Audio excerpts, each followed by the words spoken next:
Because give me a reason why not. Give me a reason why. Because subconsciously you want to. Sub what? Subconsciously. Have you been practicing big words in the mirror? I read it. You can read? It was in the story. Batman goes to the psychiatrist. Spike, I am not going out with you. Why? Because I'm busy. I've got all this work to do for tomorrow. Tomorrow. Why do you always have to worry about tomorrow? Because I intend to be there. Yeah, but you don't have to be there today. That's your trouble, Linda. You live every day a day in advance. What, you mean I should live like there's no tomorrow and be wrong every morning? No, just live like you'll live forever. Then you'll only be wrong once. Spike, watch my lips. Hear my words. Read my semaphore. Feel my braille. I am not going out with you.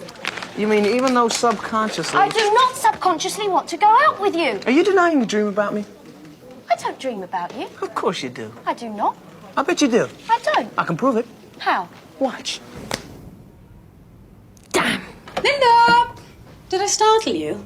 Oh, no, I'm fine. I knew he wouldn't know a word like subconsciously. What? Nothing. Am I late for school? It's Saturday. Oh, yeah. Look, I'm sorry to wake you, love, but there's someone downstairs for you, a boy. A boy? He was very insistent. I told him you were still asleep. Spike. He didn't give a name. Rough-looking but cute. Well, I'm not sure about cute. Neither am I. Look, I put him in the kitchen. It doesn't seem right to leave him downstairs and outside if he's a friend of yours. Don't I have a longer dressing gown? That is your longer dressing gown. It's nearly to your feet. Yes, but I go all the way to my feet. How do I look? Fine. That worse? Well, yes. Good. Spike, I don't know what you think you're doing. Who are you?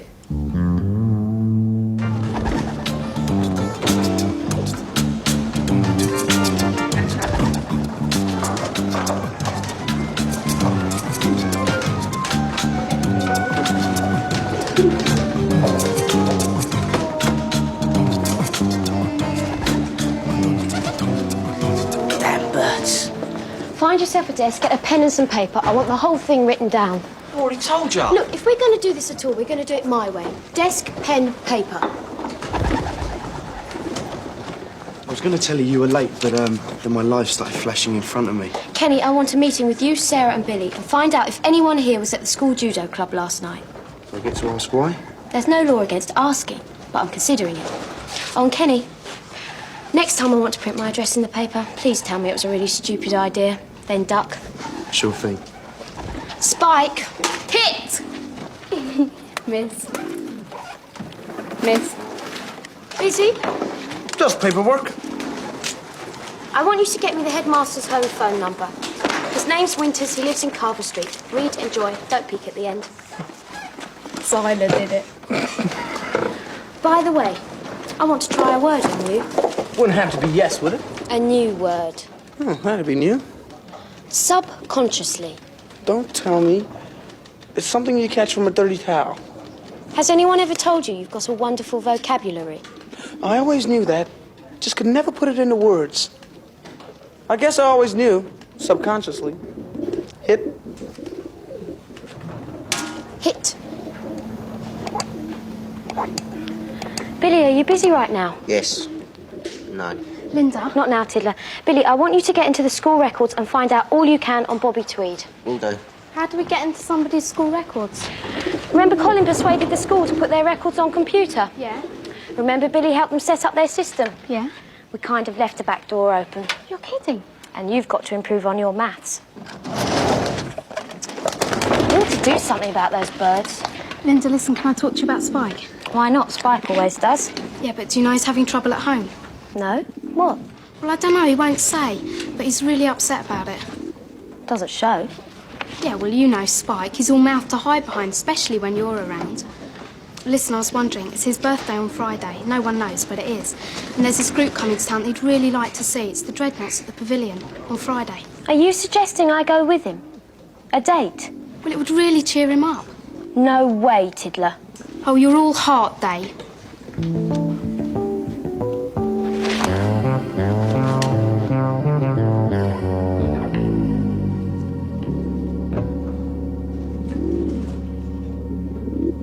Last night at the school judo club, £30 was stolen from the cash box. Our man Bobby was seen coming out of the room where the cash box was kept. He was seen in the changing room stashing money in his anorak. He was searched later and found with exactly £30 on him. Well, I give up. Who did it? Not Bobby, according to Bobby. He says everyone who saw him was lying and the money was given to him by his gran. What did his gran say about that? Want to ask her? She's 93 and thinks her cat's Napoleon. Maybe we should check if her cat is Napoleon. Or if the old girl's as bad as Bobby's telling you. I phoned her. She is. She mentioned her cat on the phone. She said it was her cat speaking. Wait a minute, I don't follow this. So a guy steals some money and then denies it. Why was he denying it to you in your kitchen? He thought maybe the paper could help him. Help him? He wants the Gazette to do a private investigation. What? You're joking. I'm not, and neither is he. Billy, what did you get on his record? Practically nothing. He only transferred to the school 2 months ago. But there was one kind of funny thing. He lives in Sherrington. That means going to Norwich High costs him 2 train journeys a day. So I come to Northbridge. I'm still looking. We're not going to do this, are we? Investigate? We don't have much choice. No choice. Bobby didn't go home last night. He was terrified his father would thump him. So terrified he's not planning to go home at all, unless someone agrees to help him. And that someone happens to be us. Well, we can't do this. This isn't our thing. For all we know, the guy did steal that money. And he's not asking us to say he didn't, just to investigate. It's not an unreasonable request. And if we turn it down, we'll be partly responsible for him not being home tonight. Well, I just want you to know, it sounds pretty guilty to me. Actually, he's not. What? He's not guilty. He couldn't have done it. There's a little detail that makes that impossible. I'm not going to tell you. When you can't walk, run or wiggle your fingers, you've got to have something to make yourself interesting. Kenny, what do you think? Well, people sound too reasonable to have opinions. But I don't know about that. Guilty. Innocent. OK, you've both convinced me. You're on the story together. Together? Prosecution and defence. I'm a great fan of the legal system. And now I've got to go and tell someone about this who I don't think is going to be too thrilled. 018. That it? Yeah. It's Winters in Carver Street. Wish me luck. By the way, Spike, are you feeling OK? Me? Yeah. Good. Great. Well, hang in there, all right? What's the matter with her? She's having some trouble at home, didn't you know? Trouble? Yeah, she's really upset about it. Listen, okay, it's her birthday on Friday. It's strictly confidential. But there's this band coming to town that she'd really like to see. Lynda, I finished the drawing for the centre spread. What do you think? Julie, that's beautiful. We really are going to have to do something about those birds. Sorry to interrupt your lunch break, Mr. Prescott. Any bunch of kids who can talk a runaway pupil back into school and talk the headmaster into letting them investigate have got to be worth helping. I hear the headmaster wasn't too pleased about us getting involved. I heard that too, and I was 4 rooms away. Anyway, Sarah, I'll save you a lot of time. Bobby Tweed stole that money. I saw him. Now, the cash box started here. I brought it with me at the beginning of the evening, just in case any of the kids had forgotten their bus fare. I had to be very careful about that. I had to make sure they can all get home. But nobody had, so he just sticks the box into a corner. Then about 5 o'clock he calls a break and tells us that he's got to make this phone call. So I took the cash box with me and left it in the equipment room. Then I went to the office to use the phone. He just left us talking and hanging about. It would have been pretty easy for anyone to slip out without being noticed. As I came out of the office and back down the corridor, I saw Bobby running out of the equipment room with money in his hand. So I'd just been out to the toilet and I was heading back to the gym. And I saw Bobby come running out of the equipment room with some money in his hand.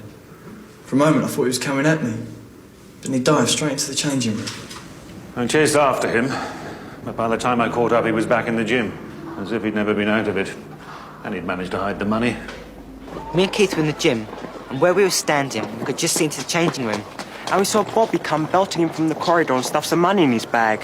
Then he comes strolling into the gym, as if nothing had happened. I checked the cash box and there was £30 missing. 3 tenors. So I stopped everything, got the kids back into their street clothes and searched the whole place and everyone in it. Sure enough, there was £30 in Bobby's bag. In tenors.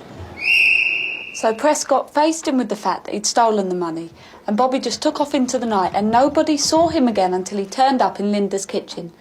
That's pretty conclusive, I'd say. I found the reason Bobby goes to Norwich High. Yeah? He's kicked out of every school in Sherrington. Really? What for? He's been having a difficult adolescence.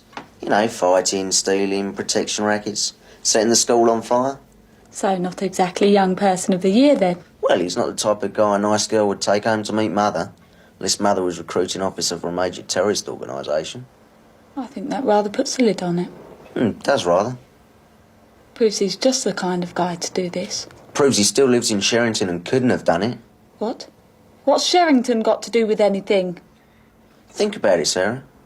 You'll get it eventually. Oh, you're not still on about your little detail, are you? Billy, he was seen by 4 different people.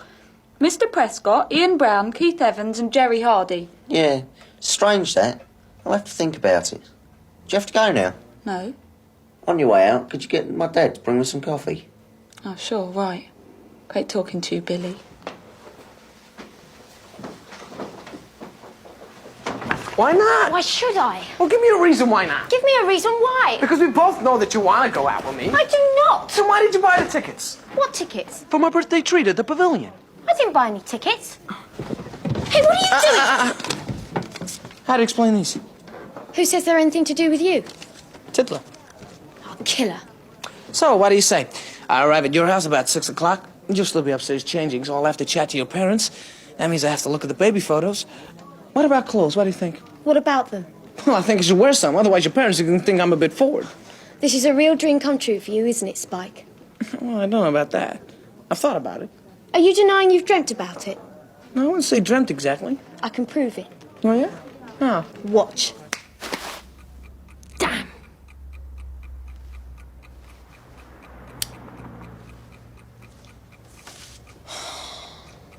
Why am I doing this?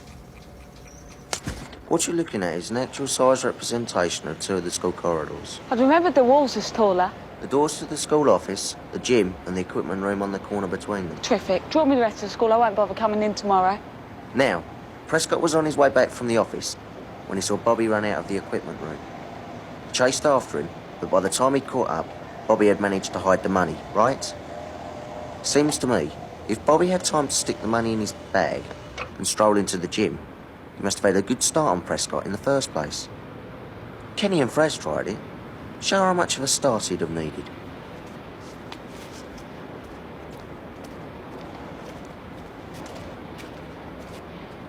That was the distance between them when Prescott claims to have recognised Bobby. Fraz, can you see Kenny from over there? Is that you, Kenny? I don't know, I'm too far away. It was after school. The corridor would only be partly lit. Halfway down, there's a pair of fire doors. Glass panelled. Wired glass. And Bobby, or whoever it was, would have been wearing the same judo kit as every other kid that night. There's no way Prescott could have been sure. But he was. Oh, yeah? Then why, when he found the money missing, did he search everyone? Prescott wasn't the only one to see him. Ian Brown, Keith Evans, Jerry Hardy. Never mind them. Could Prescott have recognised Bobby? Yes. Danny, we did another little reconstruction at the school. Can you recognise Bobby in that photograph? Yeah, I think so. That's interesting, because it's Kenny.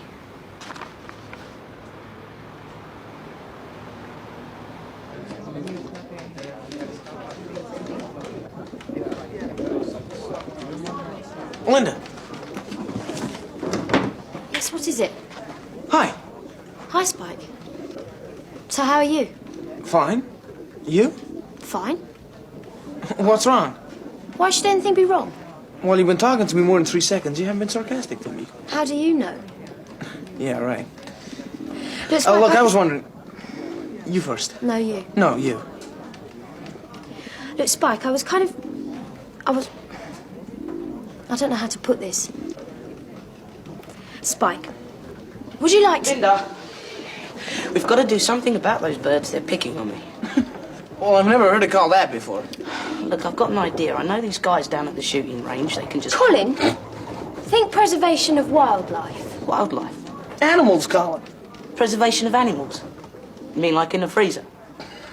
We'll talk later. But those little Nazis are picking on me. Yeah, well, forgiven, ye shall be forgiven. Spike, you just quoted the Bible. Sorry. No, it's good. It's great. That's from Matthew. Yeah, well, he probably saw it on the same bumper sticker. Don't joke. I'm beginning to suspect the truth about you, Spike Thompson. The truth? Yeah. Beneath all that tough talk, all the boasting about the fights you've been in, really, you wouldn't hurt a fly, would you? Yeah? Well, you should have seen me last night. You were in a fight? No, but I killed a fly. Spike, I've been thinking about you. About me? About you. Look, is it that thing that happened at the school sports day? Because I didn't even know that was your underwear. It's not what happened to... What? Well, it was a mad impulse. I was bored, sort of flagpole and... Flagpole? Well, it was a hot day. I was confused. I didn't know what I was doing. I fell. I thought those were Betty Hunter's things. Yeah, that's right, they were. I recognize them. I mean, Fell? No, Lynda, wait, come on, please, listen. Look, you're angry, and you're right. You should be angry. I mean, that stuff with a flagpole, it was dumb and immature and stupid. But that was the old me. It was ages ago. New me doesn't find that kind of stuff funny anymore. No way. No how. It's not funny at all. Underwear on a flagpole? No, Lynda, come on, look. Hey, Lynda. Look, I know this is kind of confidential information. Well, it's a kind of special day for you on Friday, isn't it? Well, special for you. No, you. For me. Just because it's your... That is the most conceited thing I've ever heard. Conceited? Well, that's a bit ungrateful. Ungrateful? Why should I be grateful? Right. Where you going? I'm walking out and slamming the door. Yeah, well, so am I. Well, I thought of it first. Yeah, well, I'm nearer. I don't suppose there's any chance of you going out with me Friday night, is there? Don't slam the door!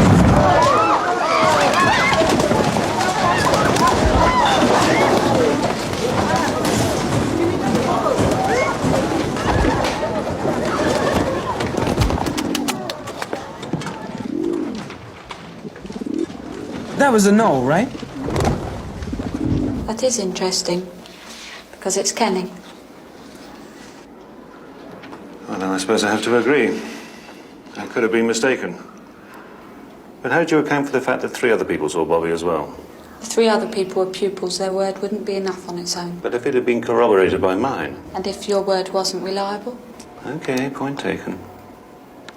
But it still doesn't change anything. So? Well, suppose no one was sure. Suppose no one saw him at all. I checked every kid that night. Only one of them had £30. And it's not as if he claimed it had been planted on him. He said it was his. What could it have been? Well, then where did the stolen money go? I searched everyone that night. There was only one who... Sir, can I make a suggestion? Did you carry on searching everyone after you found that money on Bobby? And he did. Not only did he carry on and search everyone, he took a note of precisely how much money everyone had. As you can see, the only person with £30 was Bobby Tweed. The most anyone else had was 12. You're going to have to face it, Billy. Even without 4 eyewitnesses, this guy is as guilty as sin. Remember my little detail? What, the one you wouldn't tell me about? That means Bobby Tweed is innocent and pigs can fly. Yeah, what about it? It's just got bigger. I'm glad you could make it, Mr. Prescott. Ian, Keith and Jerry are already here. Gathering of witnesses, eh? Any particular reason? I thought we settled all this. No, just a few little, details. What's that? Should be an unconscious bird. I'm experimenting with drug birdseed. This way, Mr. Prescott. I really don't see what there is to discuss. In all honesty, there can't be any doubt that Bobby stole that money. Well, there's just 1 or 2 things I'm having trouble with. For heaven's sake, what? He was seen by 4 different people. He was found with exactly £30 on him. Well, there's one thing. Exactly £30? That little detail's bothered me from the start. Why? It would mean the only money Bobby had on him was the money he was supposed to have stolen. Which would mean he must have arrived that night with no money at all. So? Where was his train fare? The train to Sherrington cost £1.50. Where was the money for it? Maybe he'd forgotten it. Mr. Prescott asked if anybody had forgotten their money, and nobody had. There are 3 possibilities. 1, Bobby forgot he'd forgotten his money when Mr. Prescott asked. Unlikely. 2, Bobby lost his money later, and it somehow didn't turn up when the place was searched. Very unlikely. 3, the £30 in Bobby's bag was Bobby's and was in part his train fare. I think you'll agree. That answer makes sense. Go on. Something else I'm having trouble with. Bobby comes out of the equipment room, money in hand, and sees he's been spotted. He tears off back to the gym, gambling he hasn't been recognised, and hides the money. Naturally. I want you to put yourself in his position, Mr. Prescott. You're standing in the changing room. You know you mustn't be found with money on you, and you're surrounded by other people's bags. Would you really hide it in your own? I suppose not. Tell you what would be a better idea. You've got this money to get rid of. Except it's not 30 quid, it's 3 tenors. And surely you've got at least 2 friends in the judo club. You mean I give 1 tenner to each friend?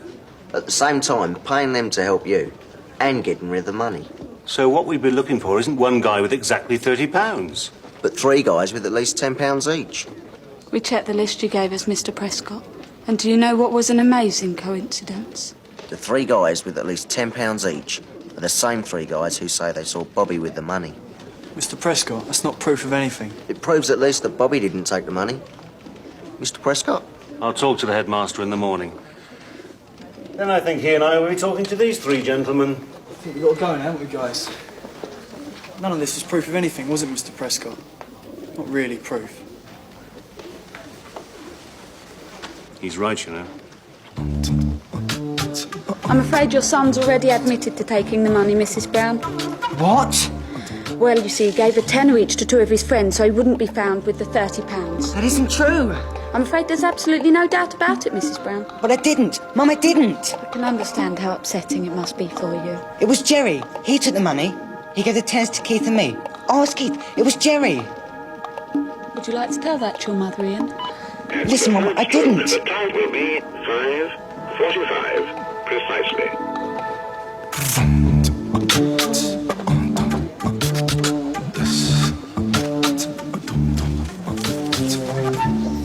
Is that the last of them? Yep, and we've boarded up the holes so they can't get back in again. Little Nazis. What? Nothing. I think I'm going to miss them. Yeah. Maybe I'll go and see them on their way later. Yeah. Maybe I will too. Good. With a tennis racket. Oh, Lynda. Missed you at the pavilion last night. It's fantastic. I didn't see you there. Oh, that's because I was up the back with a friend. Heard the concert was good, though. Well, certainly we both enjoyed it, from the more expensive seats.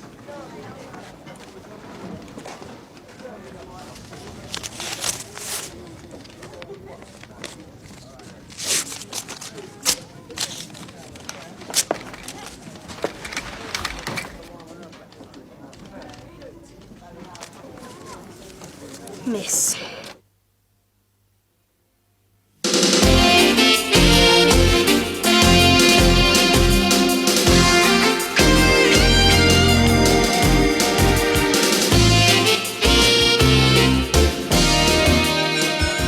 Folder you gave me on the play park story. What about it, Julie? Why have you doodled the word subconsciously 14 times on the back? Oh, I was working out how to spell it. You've spelt it the same way every time. Well, that must be it then. Another thing I've been meaning to ask. What? Everyone knows you fancy him, so why don't you just go out with him? I do not fancy Spike. And as a matter of fact, everyone does not know I fancy him because it's an idea only you could be stupid enough to have. Then how did you know it was Spike I was talking about? What? I didn't mention his name. Here's the folder on the gardener story. Get working. What are you staring at? The back of this folder. I think you just worked out how to spell Spike.